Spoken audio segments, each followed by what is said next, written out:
How do you replace a compressor and an inverter board on a mini split? Today I'm going to show you how to replace this inverter board and this compressor on this mini split. You're watching HVAC Tips for Technicians. I'm Tad. Let's get started. Make sure you have this adapter to go from the 1/4 inch to the 5/16. These fittings right here are 5/16. So in order to hook up the hoses, you got to have these adapters. Just unplug the disconnect. Make sure that the power is off for at least 15 minutes before you try to work on this mini split. You want to make sure the power is off for 15 minutes because the capacitor bank that's connected to that inverter board will trickle the charge, and it won't just kill the power immediately. There'll still be some power and you don't want to get shocked. So 15 minutes before you work on it. I've already got the gauges hooked up. I've already recovered the refrigerant, but you want to recover the refrigerant. Already took the screws out of the top, so I'm going to take the top panel off. I'm going to show you this inverter board here. Inverter board's right here. Okay. We've got to take these wires off. We've got 2 outdoor fans. So these are our plugs for our fans. And then we've got this plug, which is our communication plug from the main communication board over here to this board. Okay. Then we got another plug right here. See this plug? This plug right here is the plug that comes from the compressor. Okay. See the compressor down here? Okay. This is a rotary compressor. I'm going to take all these wires off, and then there's a couple screws that you take off that are Phillips. One's right here and one's right here. There's only 2, and then you can take this inverter board right off.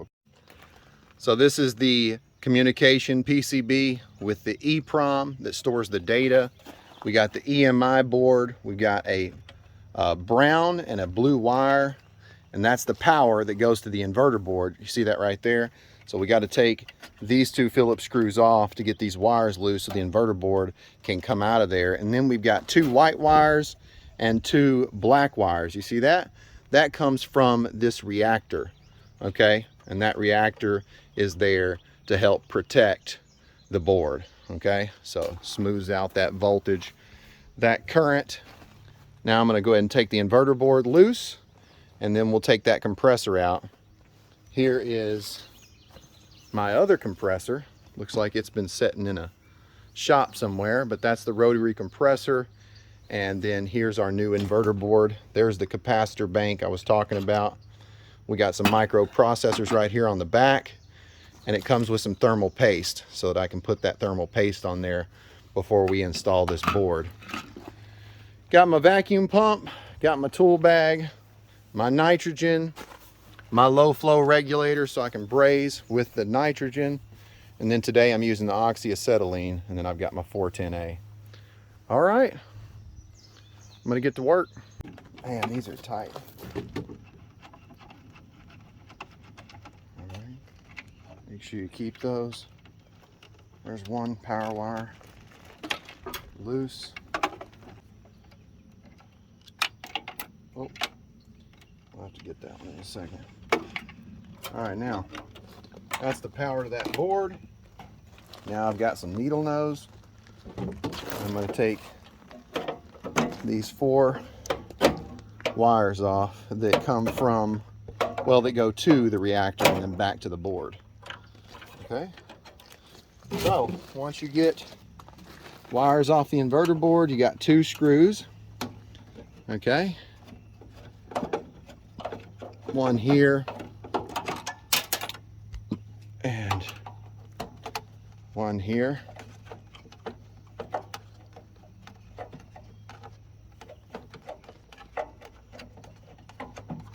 All right, those 2 screws are out. Now,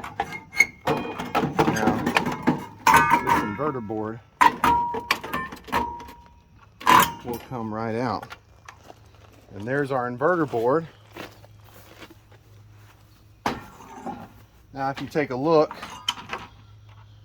you've got 2 screws here for these IPMs, 2 screws here. Okay, you got to take these 2 and these 2, and then we've got 1, 2.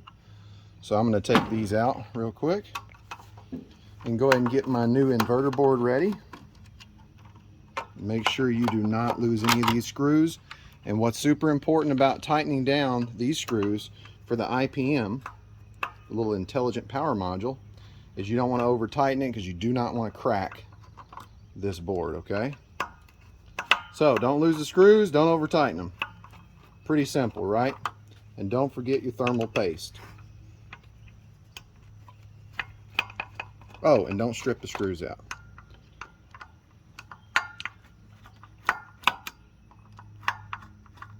All right, now once those screws are loose, okay, you've got a little tab here, okay, you pull that back and this board should lift right up out of here. I gotta get these wires loose. All right, it slides out, see? Now I don't want to lose my screws, so I'm gonna flip it upside down. Just pop these out. You see where that thermal paste was? Right there and there. Okay, we're gonna do the same thing. I don't see any burn mark. I see a little bit of burn mark maybe right there.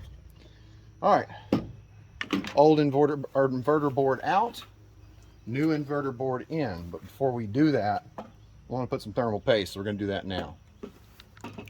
Okay, so now we are going to apply the thermal paste. The reason you want to apply this to the surface area right here and right here on these little microprocessors is because you don't want this board to overheat. And it needs to be connected to that heat sink with the thermal paste so that it doesn't overheat. Because if it overheats, it will damage the inverter board. Got my thermal paste, and now I'm going to spread it. So I just use the package that the thermal paste come in to spread it. See that? You just want to cover up where all that copper is. See that? Now, I'd say that one is ready. Now this one, make sure it stays on top. You don't actually get it on any of the circuits. All right, now we're ready to install this board right here on this heat sink. One thing you want to do is make sure that you clean this. Look how dirty that is. So we're going to clean that before we put the board on top. All right, now we can put the inverter board back. It slides underneath the two tabs over here, these two little hooks, and then you set it down, pull this back, and then it'll, there you go, boom. All right, now we've got 4 screws. Make sure you remember where they go. If you don't remember where they go, you can actually just look and see.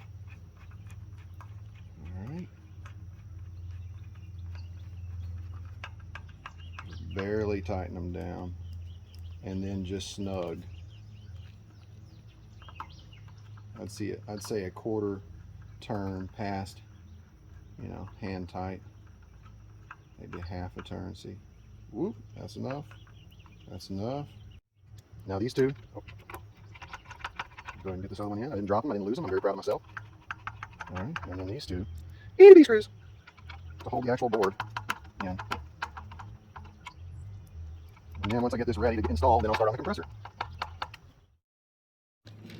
Now I'm going to take the nut off that holds the cover for the wires for that compressor. And there's the wires, and then I'm going to take this OLP sensor off. This is our overload protection sensor, and then this right here is our discharge sensor. See that? I'll be brazing on that pipe. I don't want this sensor to get too hot. Now I'll take these wires off of the compressor, get a needle nose. All right, we got 3 wires. This is a 3-phase compressor. So we're gonna take those 3 wires loose. Here's the compressor harness right here. This is the wiring. I'm gonna set this over here. There's a blanket around this compressor, so I'm gonna go ahead and take this blanket off. See that? Got some Velcro here. Looks like there's a bunch of hair in here. Probably had something to do with an animal. Got the compressor blanket off. Cover's cracked. I don't know how. There's a bunch of hair on top of the compressor. Something was obviously making a nest in here. I'm replacing this compressor because it's bad, but it's very unusual because it will run and work, but it trips the breaker every now and then. And it's been hard for me to diagnose this one because I checked all the wires to the breaker. I checked all the wires to the disconnect, to the unit to make sure there wasn't any loose wires. Checked the inverter board as far as the connections there, couldn't find anything. What's tripping that breaker? Changed the breaker. It's not a bad breaker, and it ended up being the compressor, even though there's no code. Usually there's a code for, you know, the compressor or the inverter board, but no code. So compressor's bad, changing the inverter board just to make sure that we don't have any problems down the road. Got this little corner panel off, and I slid it back. Line sets go through it, so I can't take it completely off unless I cut out the bottom piece to take it out. But I'm going to get all this wiring out of the way, make sure that these sensors are up here on top of the unit like this. Got the channel locks connected. Wait till it's loose. All right, looks like it's loose. Now I'm going to take the torch off for a second and pull. All right, got that one disconnected. Always disconnect the suction line first. 3, 2, 1. Torch off and pull. Beautiful. Uh-oh. Got a little fire there. Didn't burn any of my wires. Now we got to take these bolts off. I'm sorry, bolts. We got to take these nuts off, and then we can take the compressor out. Got the socket that I need, 1/2 inch. And my adapter. And my drill. All right, to get the last nut, that 1/2 inch nut, we've got our ratchet and our 1/2 inch socket. We're just gonna go right behind. Using the ratchet, the socket, you can get this last bolt out. Doesn't take very long.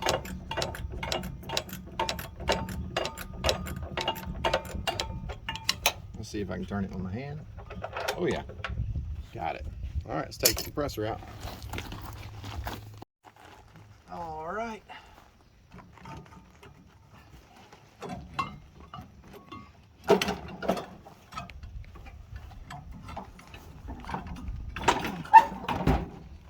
Okay, there's the old compressor.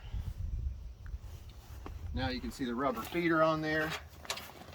Here's that last nut. And I'm going to take the other compressor and put it in the same way that I took that one out.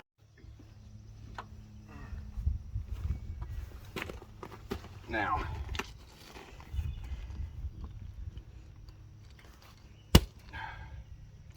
take these out.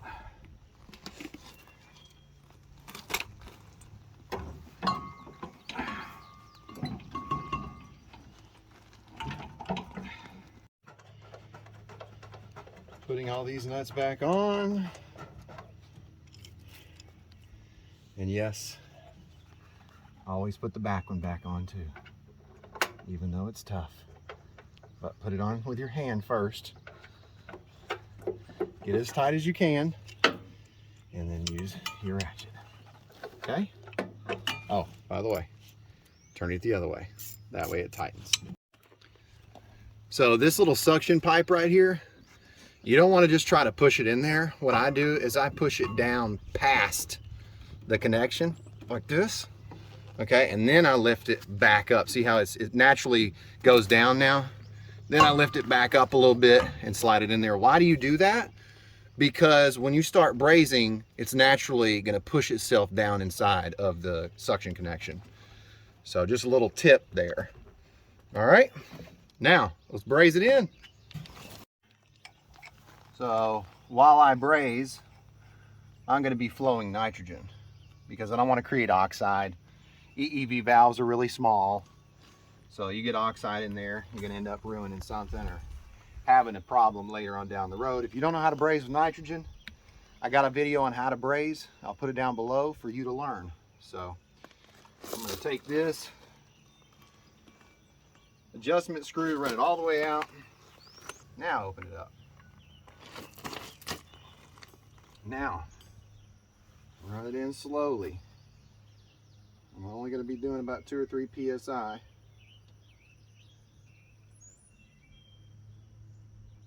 And that should do it right there. Now we'll braze. See it move a little bit?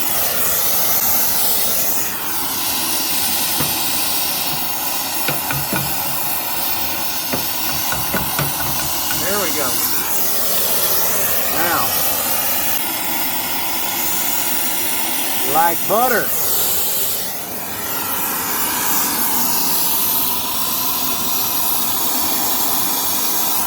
That one's finished. Now discharge pipe. Grab your channel lock. And once you get it heated up, tap it in. And once you get it tapped in, I like to bend an L in my solder so I can get all the way around it.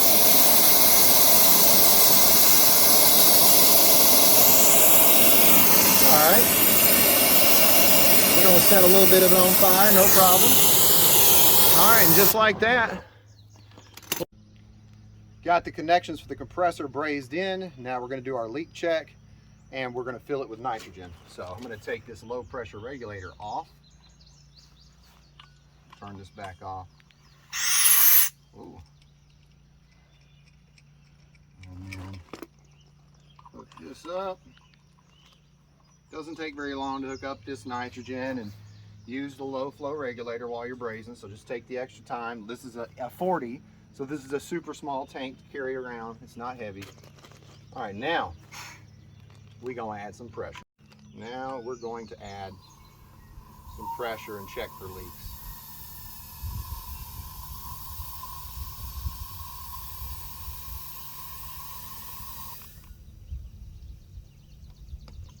Got a leak. Got a leak. Oh, it's the regulator. Huh. All right. Keep adding. I'm at least going to add 300 pounds. If I redid those flares, I'd be adding 550, 600 pounds. Now we've got about 280 pounds of nitrogen. We're just going to let that set. And in the meantime, reinstall the inverter board. Reinstall, we'll install the new inverter board. Kind of got to angle it when you put it in there. Make sure it's lined up so that the heat sink will go in its spot. There's a couple hooks in the back that hold it. And then you're going to install your 2 Phillips screws. Really easy to install these inverter boards. Now, hook up the compressor harness to the inverter board. Like so. All right, hook up our reactor wires. Boop. Make sure you know which wire goes where. Whoa. All right, communication wire up top here. Okay. This is our fan wires here. Okay. So this is for our outdoor fan motors. All right, and then we've got our power to this inverter board. Remember, we had these screws here and they're labeled, so you can see this one says brown right here on the left. The one on the right says blue. Okay, connecting this. And this is the EMI. This is basically the filter for the power before it goes in to that main inverter board. Double check all your wiring, make sure it's super tight.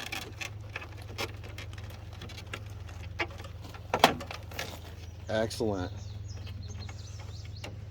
All right, now connect the OLP and the discharge sensor back where it goes. And this has been setting for a minute, so do we have any leaks? I don't think so. So we're gonna hook up the pump. I told my son to grab the truck, back it up, and then pull it up here so we can load everything up. He's 11. Teach your kids young the things that matter. Not necessarily saying driving a truck matters, but knowing how is very nice. Why is he backing up so far? Interesting. All right, I'm gonna hook up the pump. Meantime, I told him not to hit the rocks, and he just barely missed the rocks. Told him not to spin, so hopefully he doesn't spin. Stop, stop, stop, stop, stop. Do not spin. Oh my goodness, son. I'm gonna have to tell him to put it in 4-wheel drive. I want to tear up their yard. Unlock the door. What are you doing? Thank you, sir. Hit it in 4-wheel drive, man. All right, hold on until it gets in 4-wheel drive. All right. And then just pull up next to that back deck, okay? Don't hit the deck.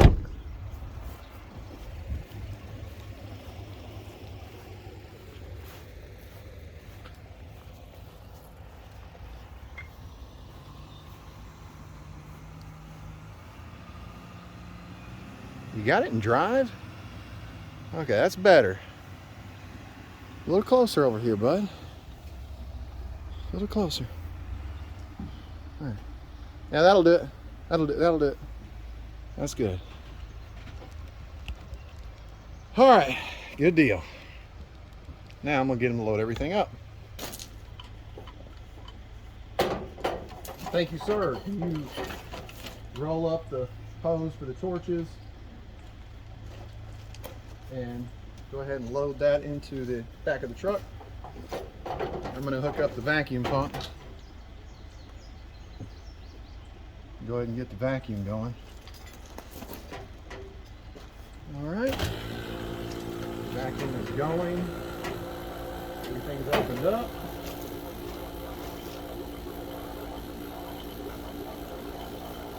We're almost done, man. You ready for some lunch?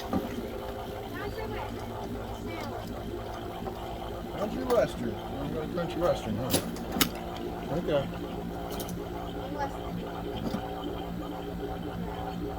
And you can go ahead and turn my truck off too, after you get all that loaded up.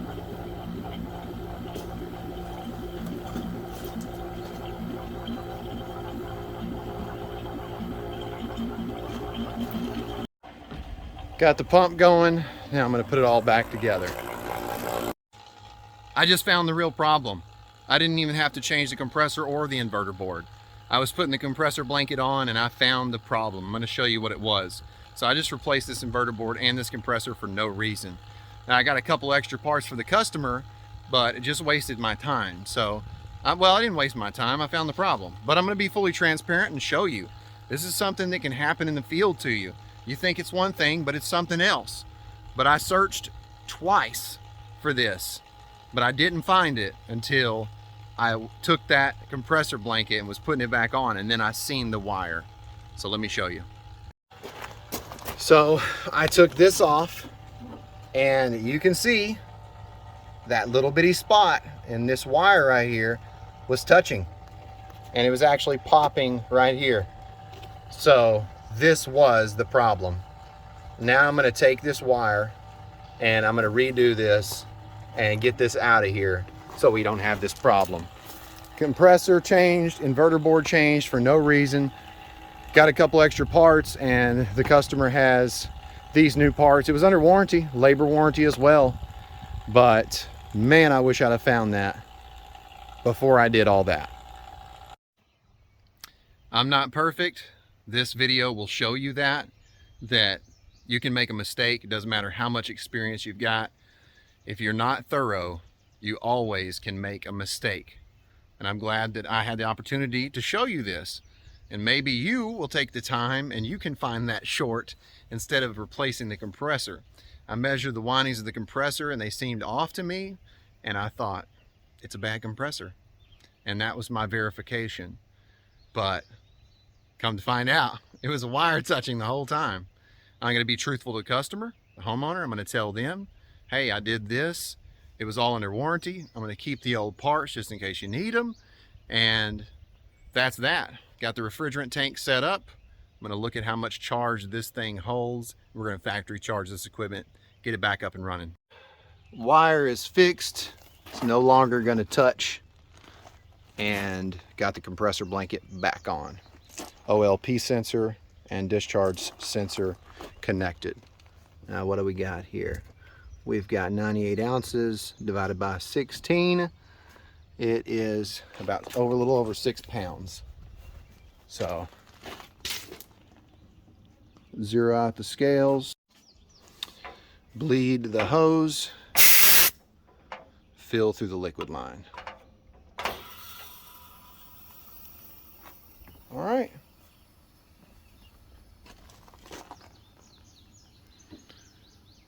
Wait till it says 6 pounds.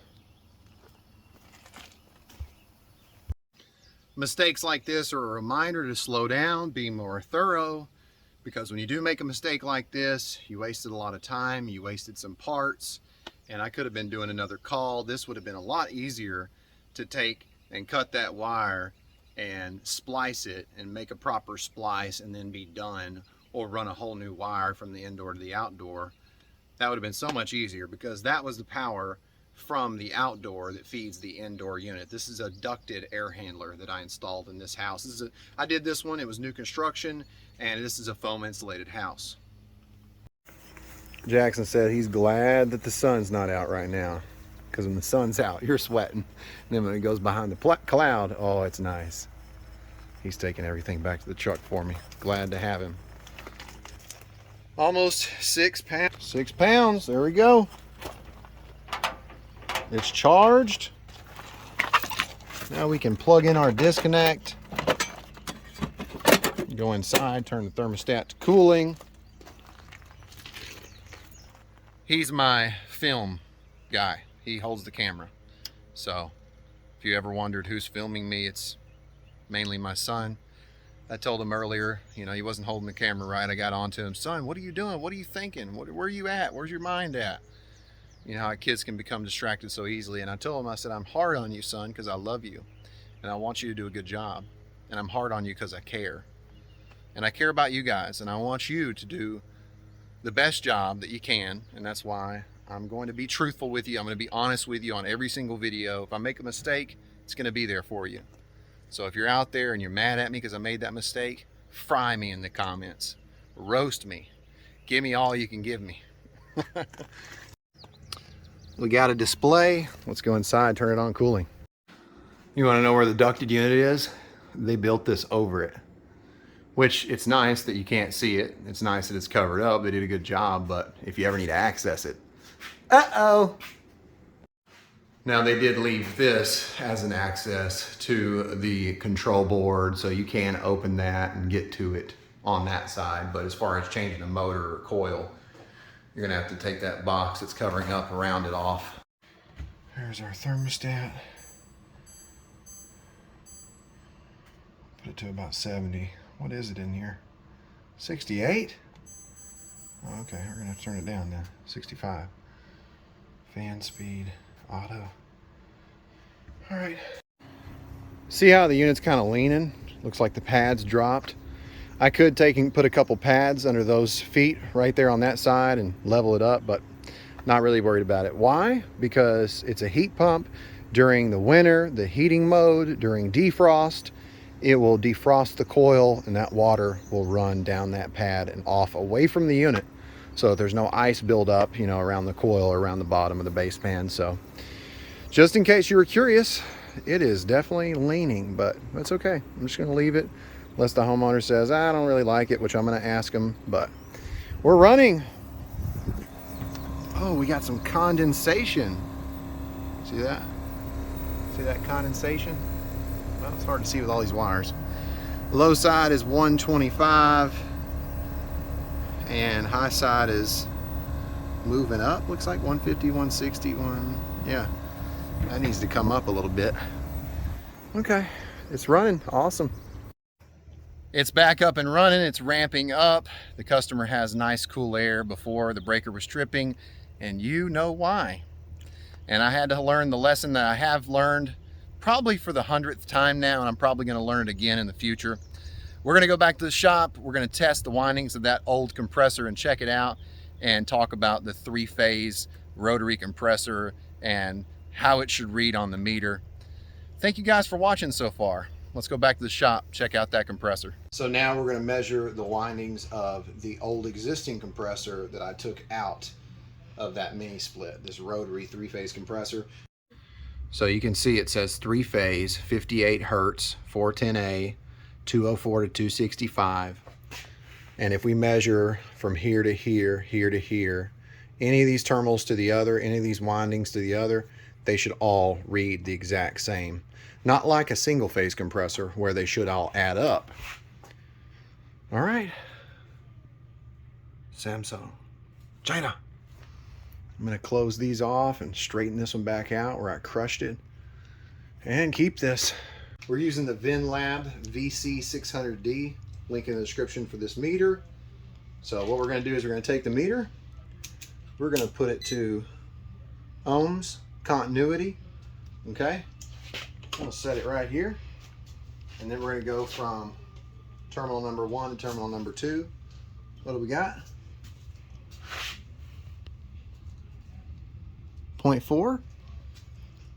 Terminal number 1 to 3, 0.4. And terminal number 2 to 3, what's that? 0.4.